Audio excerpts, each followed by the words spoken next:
entreprise nous a complètement interdit de partager des données de l'entreprise sur des plateformes d'IA générative parce que ça pose des problèmes de cybersécurité. C'est les gens qu'il y a derrière l'IA qui me font peur.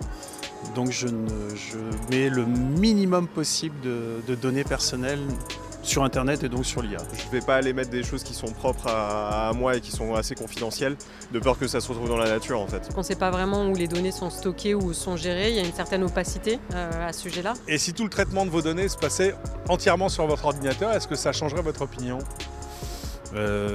J'avoue que j'y ai pas vraiment réfléchi, mais je pourrais y réfléchir.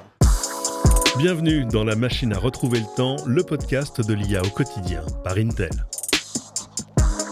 L'IA embarquée au cœur de votre PC pourrait-elle aussi en devenir l'ange gardien ? Comme on a pu le voir dans les épisodes précédents de ce podcast, les PC IA permettent de gérer des tâches de plus en plus complexes en toute simplicité grâce à l'intelligence artificielle. Trier ses mails, résumer des documents, traduire des fichiers, toutes ces choses qui relevaient de la corvée peuvent désormais être automatisées, mais ces nouvelles capacités et les puces qui se cachent derrière permettent aussi de s'attaquer à l'un des problèmes endémiques de l'ère numérique, la sécurité, pour mieux protéger ses données et sa vie privée.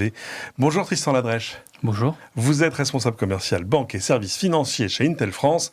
Dans la banque et les services financiers, la sécurité, c'est un souci du quotidien. Je voulais d'abord très simplement, en quoi est-ce qu'on peut dire que l'IA est une véritable opportunité pour la sécurité informatique au sens large ? Il y a plein de façons justement d'utiliser l'intelligence artificielle au profit de la cybersécurité.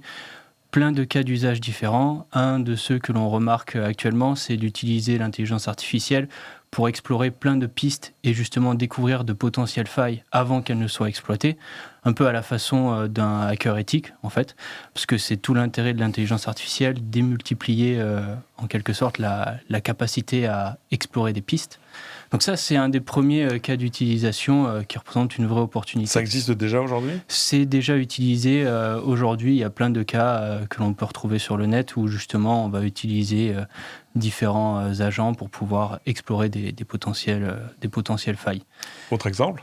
Un autre exemple, par exemple, ça va être de pouvoir prendre des mesures préventives lorsqu'il y a une potentielle attaque ou un logiciel malveillant et de justement limiter, si vous voulez, l'impact qu'il pourrait avoir.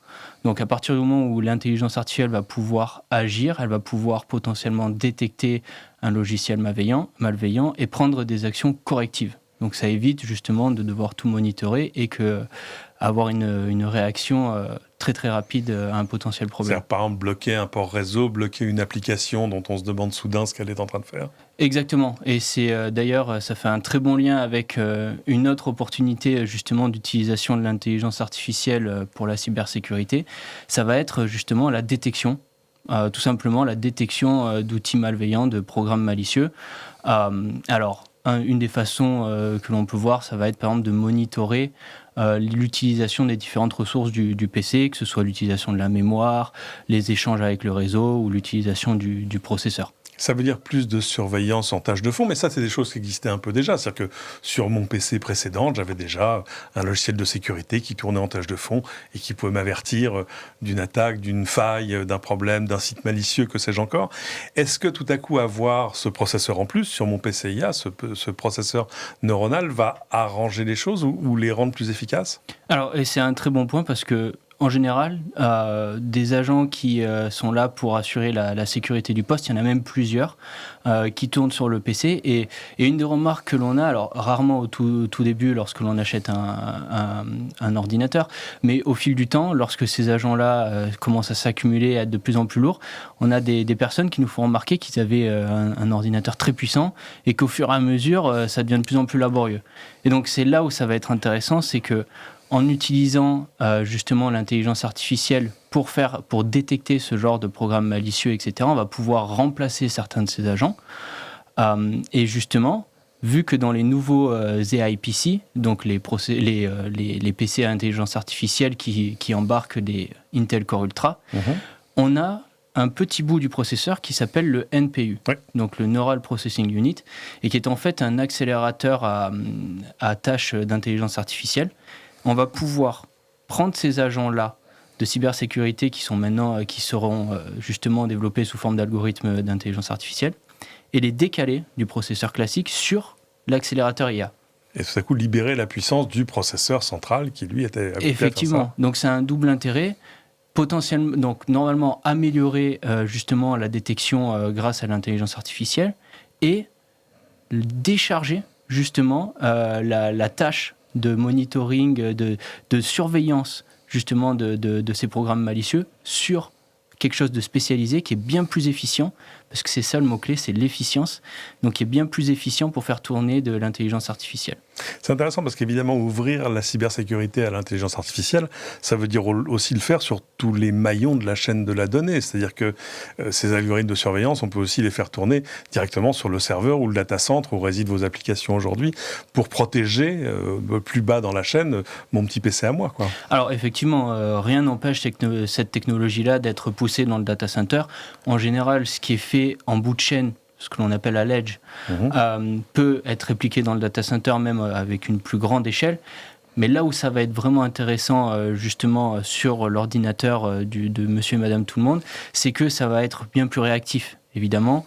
Alors on peut protéger en amont dans le data center, mais ce qui compte en général, c'est la donnée là où elle est produite, donc sur l'ordinateur portable ou l'ordinateur fixe, et donc sur l'ordinateur directement. On prend là plein d'exemples qui concernent principalement les entreprises, enfin c'est un peu à elles qu'on pense, mais ça concerne aussi vous et moi, particuliers, pour certaines menaces qui, elles, sont bien quotidiennes. Oui, effectivement. Alors il y a justement il y a le cas des entreprises où les données peuvent être très critiques, voire confidentielles. Mais il y a de nouveaux problèmes qui surviennent avec justement ce boom de l'intelligence artificielle qui est la donnée privée. Qu'est-ce qu'on en fait, où est-ce qu'elle va ? Donc ça, c'est justement un des autres intérêts de l'AI PC et des Intel Core Ultra, c'est que l'intelligence artificielle va pouvoir être réalisée sur le laptop, sur l'ordinateur, et pas seulement dans le cloud ou dans le data center comme c'est fait aujourd'hui. Il y a notamment un concept de sécurité par design qui fait que comme la donnée, lorsque l'on pose une question... Elle reste sur l'ordinateur. Elle reste sur l'ordinateur. Lorsqu'on pose une question à son agent virtuel sur l'ordinateur, elle reste sur l'ordinateur. Alors, il faut assurer la sécurité du poste, évidemment, mais ça évite de justement envoyer nos données sur une application tierce. Aujourd'hui, qui sait ce que fait un agent virtuel dans le cloud de nos données ? Est-ce qu'il les enregistre ? Est-ce qu'ils les utilisent ? Est-ce qu'elles sont supprimées ? On n'en sait rien. Est-ce qu'il n'en reste pas une copie en cache dans une sauvegarde quelque part ? Ou est-ce que c'est réutilisé pour réentraîner le modèle, etc. Et ça peut poser de gros problèmes. Alors aujourd'hui, dans les entreprises, en général, on a les DSI qui sont assez au fait de ces problématiques-là. Et qui se posent plein de questions ? Qui se ou posent qui plein de essayent questions. de trouver des règles ? Et qui essayent même d'interdire. On a beaucoup d'entreprises qui soit l'interdisent ou préviennent fortement les collaborateurs. Attention, il ne faut pas mettre de données confidentielles dans les applications tierces dans le cloud, c'est pas maîtrisé, on ne sait pas ce qu'ils vont en faire derrière. Donc typiquement, un ingénieur qui développe quelque chose de très critique dans une entreprise, il faut éviter les copier-coller de code confidentiel, même pour le corriger. Et donc ça, c'est justement quelque chose qui va être apporté par l'intelligence artificielle, réalisé en local. On va maîtriser qui a accès à la donnée, comment, de quelle façon, est-ce qu'on veut la partager, est-ce qu'on veut partager nos prompts avec notre équipe ou justement le garder pour nous. Et c'est aussi important pour les utilisateurs privés, j'ai envie de dire, qui eux ne veulent peut-être pas envoyer toutes leurs données dans une application tierce. Avoir ces nouvelles générations de puces et les logiciels qui iront avec, ça va aussi aider, je ne sais pas, monsieur et madame tout le monde à se protéger de choses vraiment, alors qui pour le coup sont quotidiennes. Je pense au phishing par exemple, à tous ces mails malicieux qui se font passer pour votre opérateur télécom, pour votre banque, que sais-je encore, pour vous soutirer vos identifiants. Exactement, il y a beaucoup de travail qui est fait aujourd'hui dans le développement d'algorithmes pour... Alors, un des cas qui est aussi très commun en entreprise, détecter le phishing, donc le hameçonnage, savoir si cet email-là, c'est un vrai email de votre banque ou si c'est justement quelqu'un qui essaie de vous soutirer vos informations. Mais il y a aussi du travail qui est fait pour détecter les deepfakes. Et ça va être très important.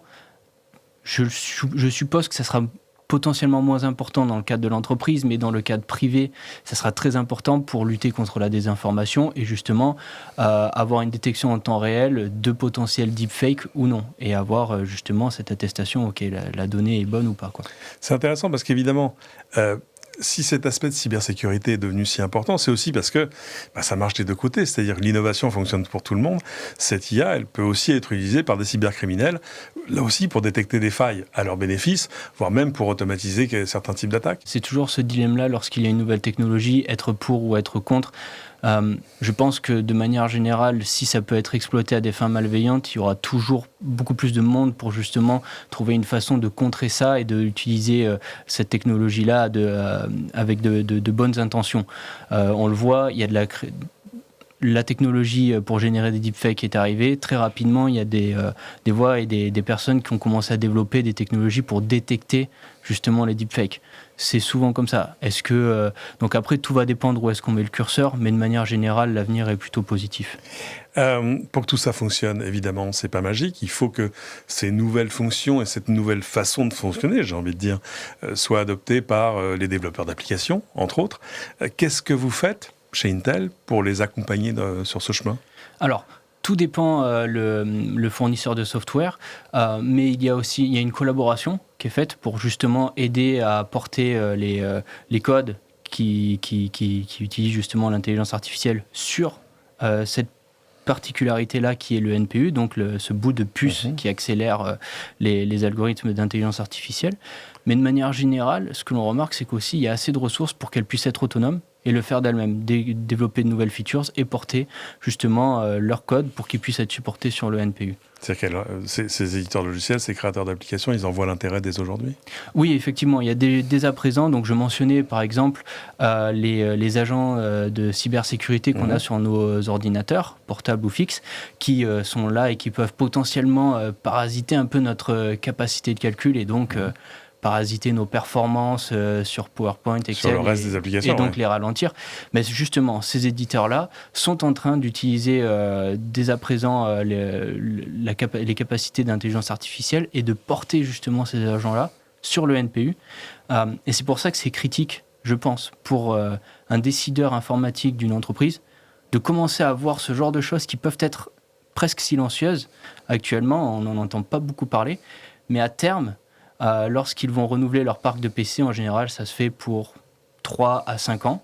Et de plus en plus, les décideurs tendent à faire durer les ordinateurs au moins 5 ans.